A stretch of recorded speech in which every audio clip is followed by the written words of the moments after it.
Sexta-feira, dia 1º de maio de 2026. Sejam todos muito bem-vindos, meus amigos, a mais um vídeo do canal Terra Brasilis News. Espero encontrar a todos muito bem nesse feriadão. Quem estiver passeando, aproveitem. Quem estiver trabalhando, infelizmente, é a vida. Mas desejo a todos muito boa sorte e saúde. Por quê? É feriado, mas eu estou aqui muito animado. E eu vou dizer por quê. Porque parece sim que se abriu uma luz no fim do túnel. Calma, calma, calma. Sem exageros, não estou dizendo que a partir da semana que vem vai estar tudo mudado no Brasil. Não é nada disso.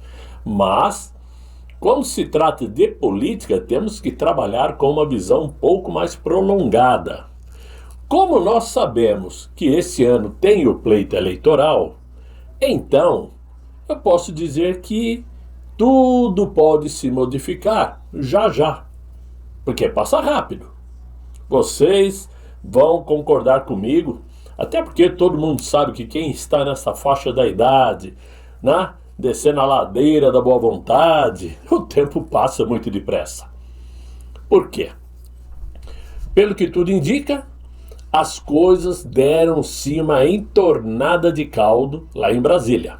E esse é o assunto principal. Mas primeiro eu quero dizer que o nosso presidente Jair Bolsonaro foi operado hoje na NUDEF Star em Brasília. A cirurgia aconteceu no ombro direito do presidente Jair Messias Bolsonaro e terminou tudo muito bem, obrigado, né? Sem qualquer complicação. Essa informação, através do boletim médico, foi divulgado hoje ainda lá no DF Star, dizendo o seguinte: Jair Messias Bolsonaro foi submetido à cirurgia de reparo artroscópico do manguito rotador. Não me pergunte o que é isso, mas manguito rotador à direita, sem intercorrências. No momento encontra-se internado em unidade da internação. Internado na unidade da internação é meio ruim, mas é o que está escrito. Para controle de dor e observação clínica. É o que diz o boletim, que está assinado pelo ortopedista Alexandre Peniago, pelo cardiologista Brasil Caiado, pelo cirurgião-geral Cláudio Birolini e pelo diretor-geral do DF Star, Alisson Borges.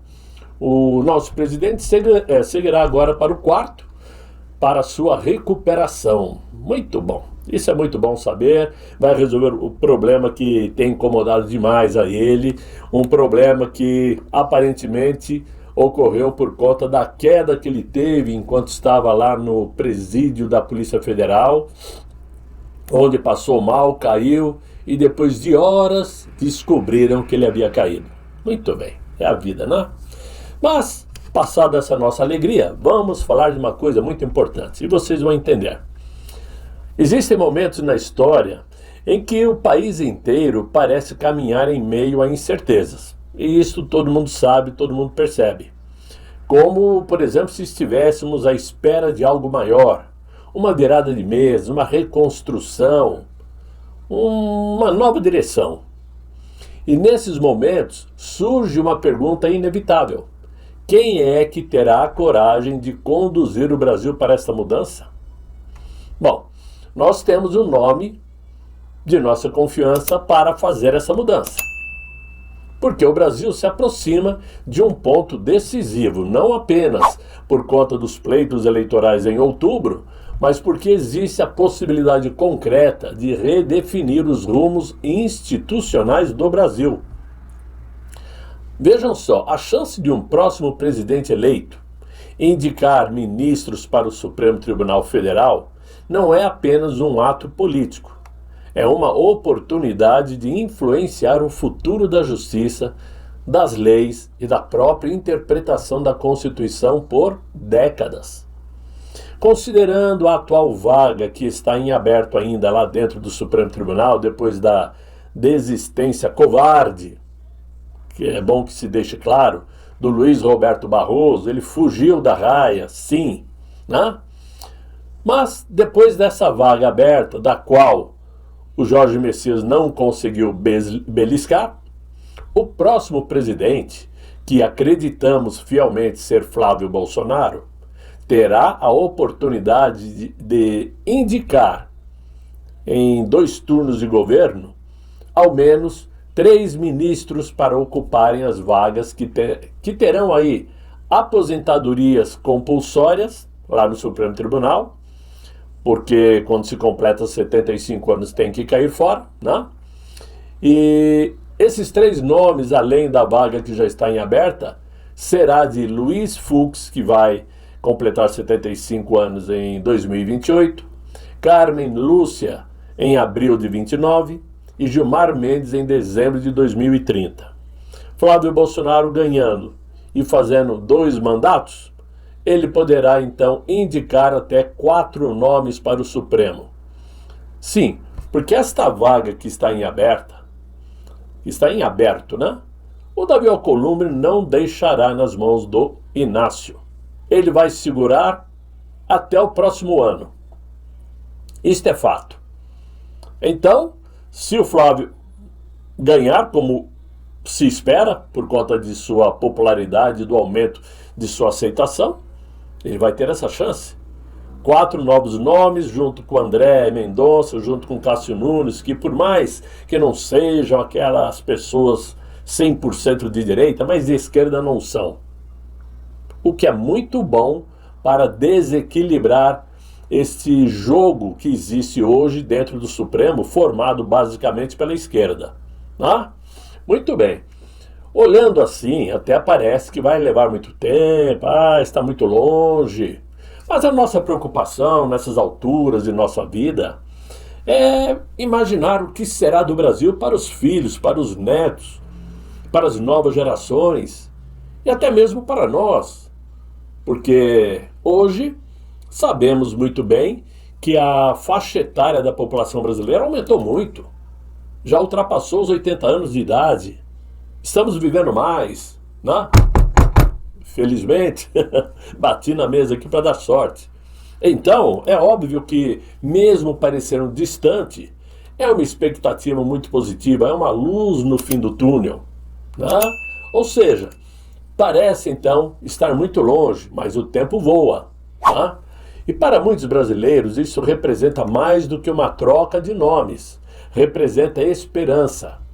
A esperança de ver princípios sendo reafirmados, de sentir que as instituições podem voltar a refletir os valores da sociedade, né? De acreditar que o país pode reencontrar o equilíbrio e a previsibilidade. Por isto, cada eleição, cada escolha, cada posicionamento se torna parte de um jogo maior. Um movimento que ultrapassa governos e toca diretamente no destino da nação. O que está adiante agora do Brasil não é apenas uma disputa de poder, mas é uma oportunidade histórica, meus amigos, de renovação. Uma chance de reconstruir confiança, fortalecer as instituições e abrir caminho, né, para um país mais estável. Afinal de contas, com Flávio Bolsonaro eleito, né, e torcemos mesmo, desejamos, pedimos a Deus que nos dê essa oportunidade, um presidente jovem, de 41 anos de idade, tem condições de fazer 2 bons mandatos, né? Tem condições depois de eleger o seu indicado. Poderemos ter um país conservador por muito tempo. E caso isso se configure, isso se realize em outubro próximo, nós poderemos dizer que finalmente colocamos uma pá de cal no Partido dos Trabalhadores, que foi a desgraça que fez o país desandar, né? Poderemos sim esperar um país muito mais alinhado com aquilo que sua população acredita. E talvez o mais importante seja entender que momentos assim não aparecem com frequência. Eles exigem atenção, responsabilidade e, acima de tudo, uma visão de futuro. Não podemos ficar só nesse dia a dia de disputas em redes sociais, em manchetes de jornais, como se aquilo fosse consumindo nosso estômago, criando aquela acidez que nos consome. Não, temos que olhar para frente também, imaginar o que pode vir ainda. O mundo não acabou, a vida não terminou, e todos, inclusive esses que atrasam o Brasil, possuem as mesmas chances de vida que nós temos. Possuem as mesmas possibilidades de viver muito ou viver pouco. Ninguém é eterno, né? Então temos que acreditar que isto é possível. Uma mudança que aparentemente ainda está distante, mas que numa visão política muda tudo, muda o Brasil. E nós poderemos sim fazer parte desse novo Brasil se tudo isso se concretizar. Porque no fim não se trata apenas de elegermos o Flávio Bolsonaro. Isso é fato, vamos elegê-lo. Mas de reconstruir o Brasil a partir de nossas decisões e de estarmos aí dispostos a fazer parte dessa construção. Parte dessa reconstrução também dependerá muito dos escolhidos para ocupar as cadeiras do Senado Federal. E por isso é fundamental estudarmos muito bem os nomes que se colocarão disponíveis na eleição, para não cometermos erros dos quais possamos nos arrepender. Não se deixem levar por figuras simpáticas, por pessoas bonitas, porque falam bem. Isto é pouco. Temos que tentar conhecer o histórico de vida de cada pessoa, o que já fizeram na vida, o que costumam dizer, o que costumam falar, para podermos aí sim dizer, não, esse é um bom nome para acreditarmos. Se vai dar certo ou não, é o futuro, obviamente, que vai decidir. Mas você ao menos poderá dormir de consciência limpa, dizendo, bom, eu escolhi o melhor nome naquele momento, pelo que eu vi, pelo que eu percebi. É assim que tem que ser.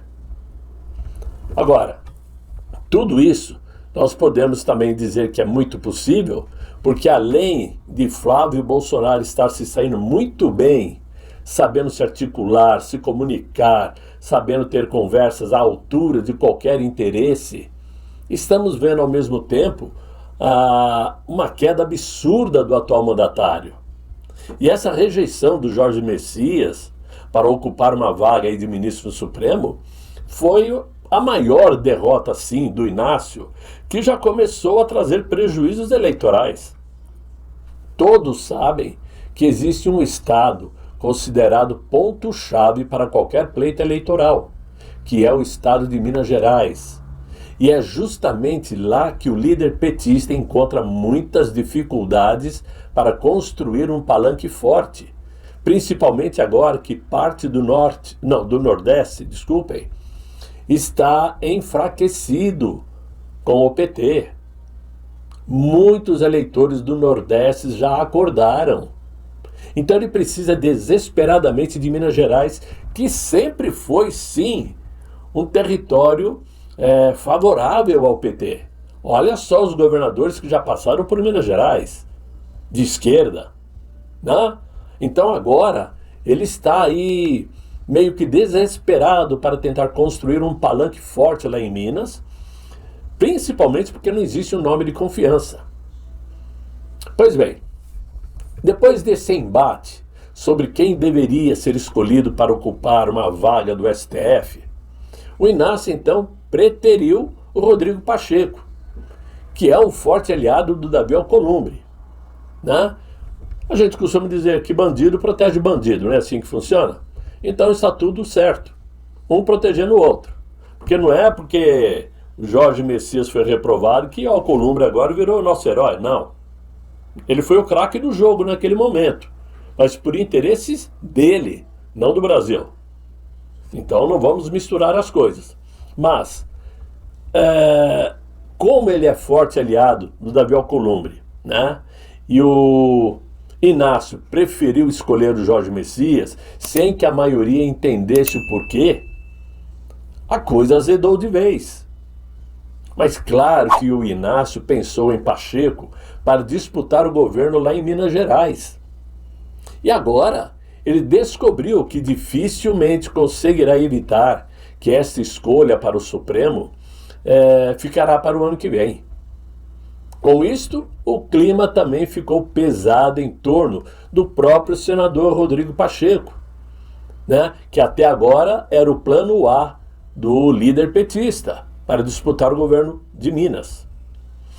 Culpados e traidores estão sendo buscados desde a derrota avassaladora de quarta e quinta-feira, e agora uma ala governista já passou a olhar com desconfiança também para o Rodrigo Pacheco, que agora está dizendo que a cadeira do Supremo é página virada e afirmando que ajudou abertamente a campanha do Jorge Messias. Porém, ninguém sabe, porque ele não abriu seu voto para ninguém, né? Então fica muito claro que o que ele fala não se escreve. Por isso, as palavras do Rodrigo Pacheco não convencem os aliados do Inácio, e nem em Brasília. Por quê? Tanto lá como em Minas Gerais, a timidez ou a falta de vontade do Rodrigo Pacheco na construção de uma candidatura ao governo de Minas Gerais já vinha sendo notada, já vinha sendo percebida. Pô, esse cara não está trabalhando para ser governador. Ele não fala nada, não faz nada, não articula com ninguém, né? E claro que isso gerou um incômodo. E como já noticiou aí o site Metrópolis, agora o clima azedou de vez.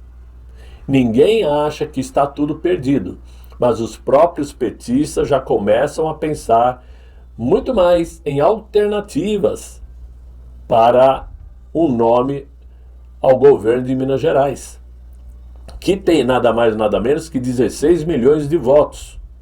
É muito voto. E o motivo é claro. Eles acreditam que o Davi Alcolumbre vai trabalhar, ou melhor dizendo, vai barganhar para indicar o Pacheco para o Supremo Tribunal Federal, com o apoio do Moraes, do Gilmar Mendes, do Dino, né? Mas claro, não é evidente que não caiu nenhuma luz espiritual lá no Congresso Nacional para que os acontecimentos de quarta e quinta-feira nos fizesse acreditar em alguma mudança favorável à oposição, que somos nós. Pois as razões, como eu disse agora há pouco, as razões dessa virada de mesa do Alcolumbre, principalmente com o apoio dos ministros do Supremo, tem muito mais a ver com o caso Master. Eles estão desesperados, né? Que a oposição parta para uma briga para abrir a CPMI do Banco Master. Eles não querem em hipótese alguma. Né? E não somente os ministros, mas também o Davi Alcolumbre está com a corda no pescoço por conta desse banco, né? Já que lá em seu estado, ele também tem suas maracutaias de envolvimento com o Banco Master. Então, é óbvio que eles não querem. E isto será usado como um troca-troca, como barganha, para se conseguir alguma coisa. Obviamente que para a oposição, nós podemos dizer que ficamos com uma certa faca na mão. Por quê? Ok, Alcolumbre, vamos desistir de abrir uma CPMI do Banco Master.